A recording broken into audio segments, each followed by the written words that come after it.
very high conviction on XRP. I'm a heavy conspiracy theorist. Only thing to understand is why haven't billionaires in the know gobbled up XRP? I hang out. I know many billionaires at this point. I don't say that as like a brag or, humble brag or any of that stuff. They're good people. Like, they're normal people just like you and me.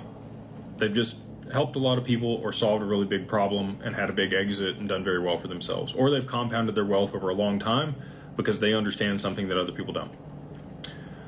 Your job in that position as a billionaire or centimillionaire is not to pick moonshots.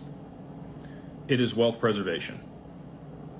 So you're looking for ways to be able to mitigate risk or mitigate losses. Crypto is not normally that investment. Most of the family offices we talk to, they're like, still too early. Until this gets adopted or we understand it better, we're just going to stay away from it, which I can completely respect.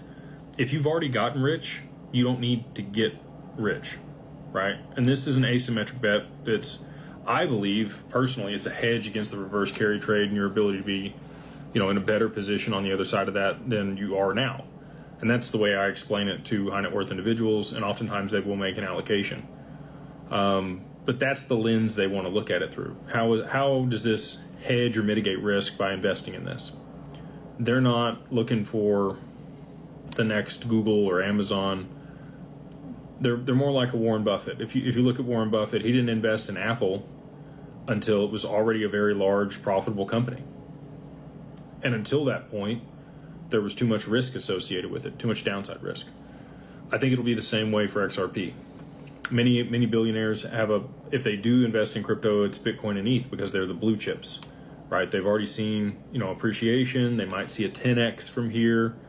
And it's a small portion of their portfolio. So again, like, a lot of people think that billionaires they're liquid. They think that they have just $1 billion sitting in a bank account, which they don't. Most billionaires are billionaires on paper. They have stock or other equities or other investments that they made that are worth that much, but they don't have the disposable income. They do have large disposable income, but that total amount of money is not investable.